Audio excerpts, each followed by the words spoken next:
মৰমৰ ছাত্ৰ ছাত্ৰীসকল, মই তোমালোকক আজি সাহিত্য মাধুৰীৰ অন্তৰ্গত ষষ্ঠমান শ্ৰেণীৰ তীৰ্থনাথ শৰ্মাদেৱৰ বিৰচিত গড় নামৰ পাঠটি বুজাবলৈ কিছু প্ৰয়াস কৰিছোঁ। ছাত্ৰ ছাত্ৰীসকল, তোমালোকে ভালকৈ পাঠটো মনোযোগ দি শুনিবা। গড় পাঠটিলৈ যোৱাৰ আগতে আমি লেখকৰ বিষয়ে কিছু জানো আহা। তীৰ্থনাথ শৰ্মা সাহিত্যিক তীৰ্থনাথ শৰ্মাদেৱৰ 1911 চনৰ 23 নৱেম্বৰত জাঁজিত জন্ম হয়।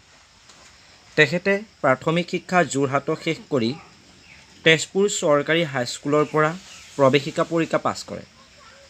কটন কলেজ আৰু কলিকতা বিশ্ববিদ্যালয়ৰ পৰা ক্ৰমে স্নাতক আৰু স্নাতকোত্তৰ পৰীক্ষাত তেখেত উত্তীৰ্ণ হয়।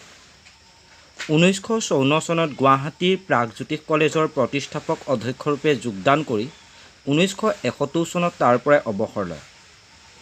ছাত্ৰ ছাত্ৰীসকল, তোমালোকৰ প্ৰাগজ্যোতিষ কলেজৰ প্ৰতিষ্ঠাপক অধ্যক্ষগৰাকীৰ নাম আহিব পাৰে তীৰ্থনাথ শৰ্মা।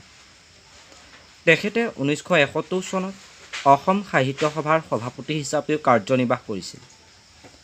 তেখেতৰ প্ৰকাশিত পুথি সাহিত্য বিদ্যা পৰিক্ৰমা, আউনীআটী সত্ৰৰ বুৰঞ্জী, বেণুধৰ শৰ্মা আদি। 1986 চনৰ 23 অক্টোবৰত তেখেতৰ মৃত্যু হয়। যে বিখ্যাত সাহিত্যিক তীৰ্থনাথ শৰ্মা এগৰাকী অধ্যক্ষ হোৱাৰ উপৰিও তেখেতে বিভিন্ন গ্ৰন্থ প্ৰকাশ কৰিছিল। সাহিত্য বিদ্যা পৰিক্ৰমা, আউনীআটী সত্ৰৰ বুৰঞ্জী, বেণুধৰ শৰ্মা আদি। মূল পাঠটি গড়। অসম চৰকাৰৰ যান বাহনবোৰত এটা গড়ৰ ছবি অঁকা থাকে। সেইটো ৰাজ্যিক চৰকাৰৰ প্ৰতীক হিচাপে ব্যৱহাৰ কৰা হয়। কিয় জানানে? গড় অসমৰ হাবিৰ সকলোতকৈ আপুৰুগীয়া সম্পদ, যিটো গড় অসমৰ জাতীয় প্ৰতীক। পৃথিৱীৰ বুকুৰ পৰা ক্ৰমান্বয়ে ভালেমান জীৱ জন্তুৰ সংখ্যা টুটি যাব লাগিছে।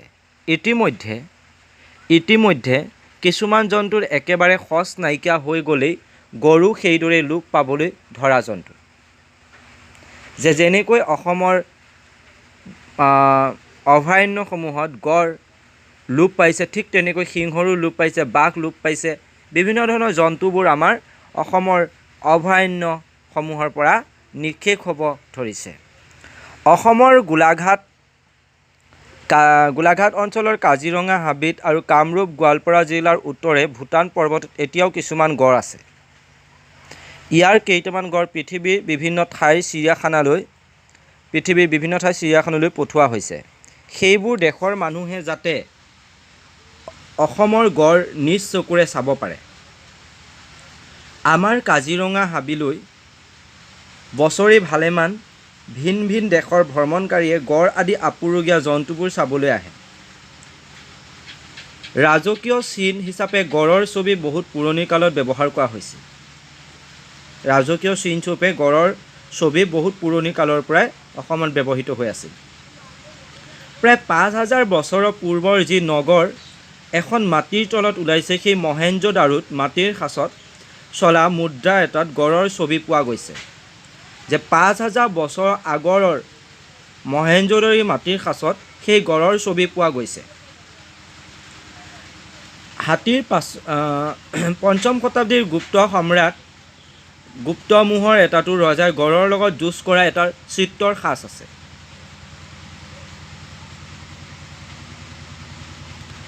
হাতীৰ পাছতে জন্তুৰ ভিতৰত গড় ডাঙৰ আৰু বলৱান। একোটা গড়ৰ দেহৰ ভৰ নাই বুলিও 5-7 টন পৰ্যন্ত হ'ব পাৰে। হাতীৰ দৰে গড়ৰ দাঁত নাই, কিন্তু তাৰ কপালত এটা শিং থাকে।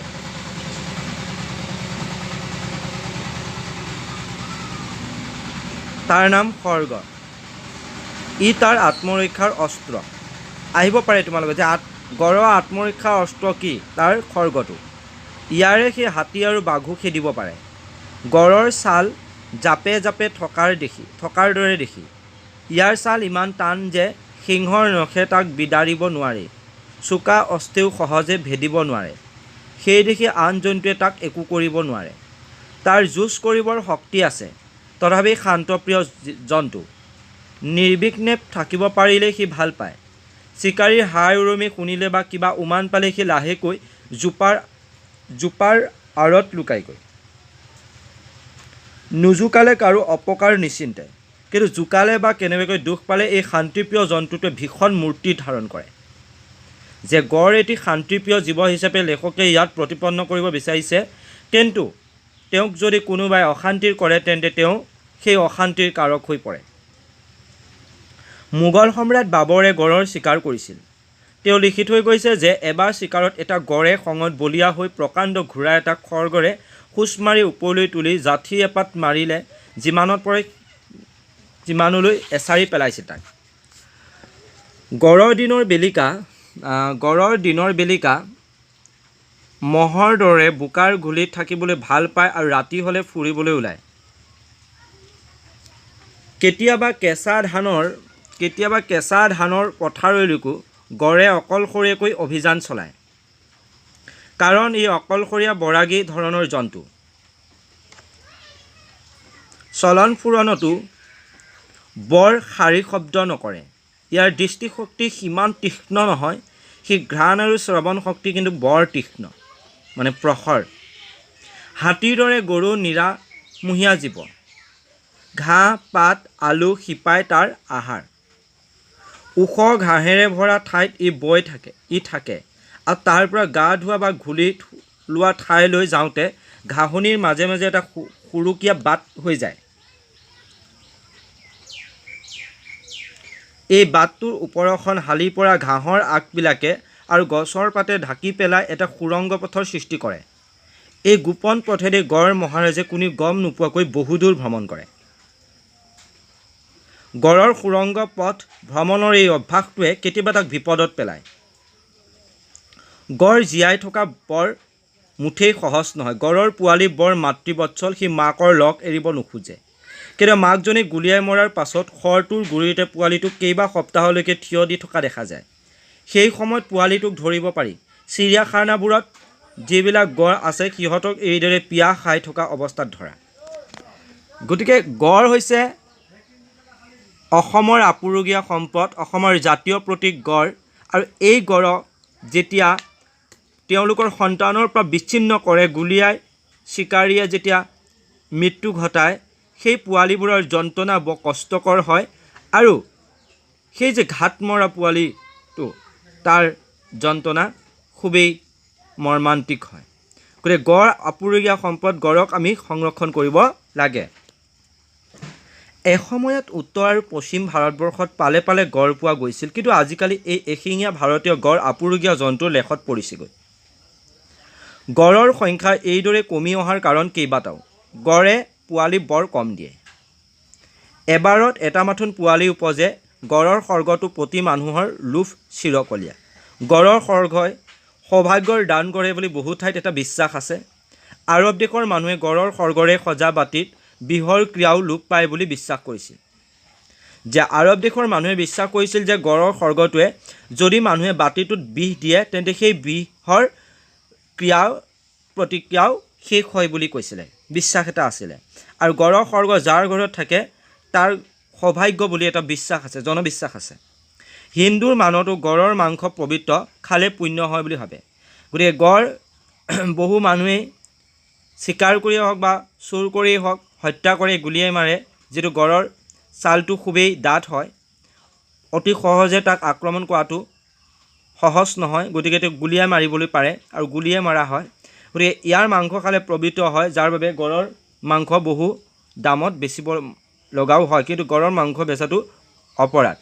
গড়ৰ খৰ্গৰে সজা হিন্দু মানুহৰ পূজাৰ পাত্ৰ কুশা অৰ্ঘাবোৰ পুণ্যদায়ক বুলি হিন্দুসকলে আগ্ৰহেৰে সংগ্ৰহ কৰে।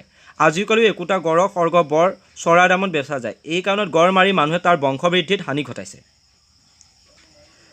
ভাৰতবৰ্ষত গড় এটা সুৰক্ষিত জন্তু, অৰ্থাৎ তাক কোনেও সুবিধা পালেও মাৰিব নোৱাৰে। মাৰিলেও চৰকাৰৰ ঘৰত জগৰীয়া হ'ব লাগে। ভাৰত চৰকাৰে এতিয়া জন্তুটো লোপ পোৱাৰ বাবে ৰক্ষা কৰিবৰ কাৰণে বিশেষ চেষ্টা কৰিছে। জন্তু বিজ্ঞানবিদ পণ্ডিতৰ হতুৱাই গড় পুহিবৰ কাৰণে উপযুক্ত ঠাইৰ দিহা কৰিছে।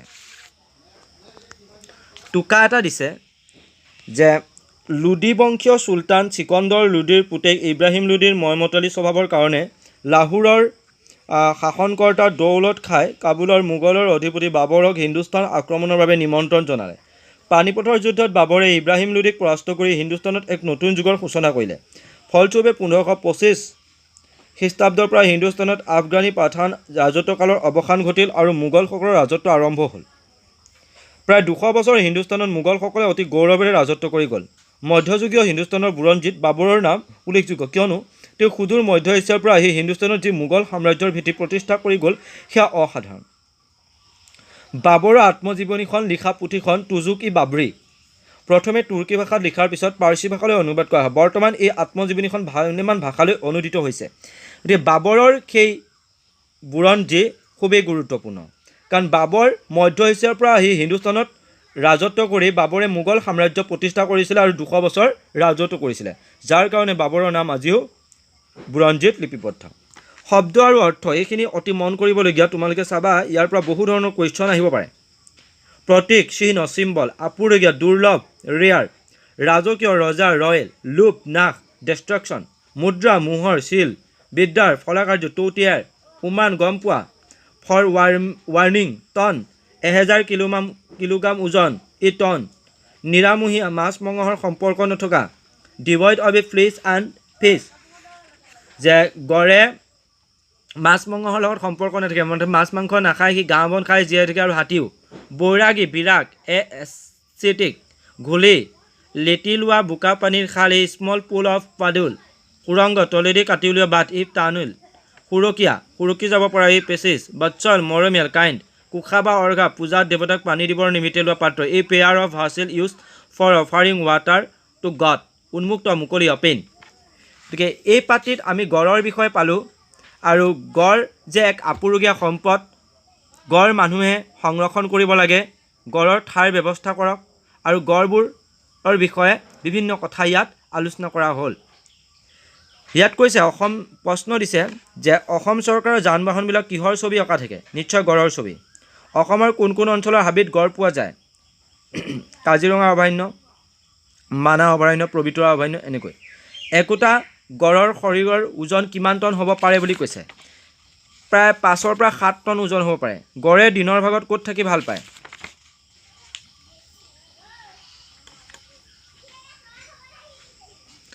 যে গড়ে দিনৰ ভাগত মহৰ দৰে বোকাৰ ঘুলিত থাকিবলৈ ভাল পায়, আৰু ৰাতি হ'লে ফুৰিবলৈ ওলাই যায়। গড়ৰ শ্ৰৱণ আৰু ঘ্ৰাণ শক্তি কেনেকুৱা বুলি কৈছে? যে গড়ৰ শ্ৰৱণ শক্তি বৰ প্ৰখৰ, ঘ্ৰাণ আৰু শ্ৰৱণ শক্তি বৰ প্ৰখৰ, তীক্ষ্ণ। গড়ে দিনৰ ৰাতিৰ বেলিকা ঘুলিত থাকিবলৈ ভাল পায়। গড়ে ৰাতি হ'লে ওলাই যায় আৰু তাত থাকি ভাল পায়। গতিকে ওখ ঘাঁহেৰে ভৰা ঠাইত ই থাকে, আৰু তাৰ পৰা গা ধোৱা বা ঘূলি থোৱা ঠাইলৈ যাওঁতে ঘাঁহনিৰ মাজে মাজে এটা সুৰকীয়া বাট হৈ যায়। গতিকে আমি প্ৰশ্নবোৰৰ কিছু আলোচনা আজি কৰিলোঁ, পিছত আৰু তোমালোকক ভালকৈ বুজাই দিয়া হ'ব। মই পাঠটো লিখি দিম তোমালোকে ভালদৰে লক্ষ্য কৰিবা। ধন্যবাদ।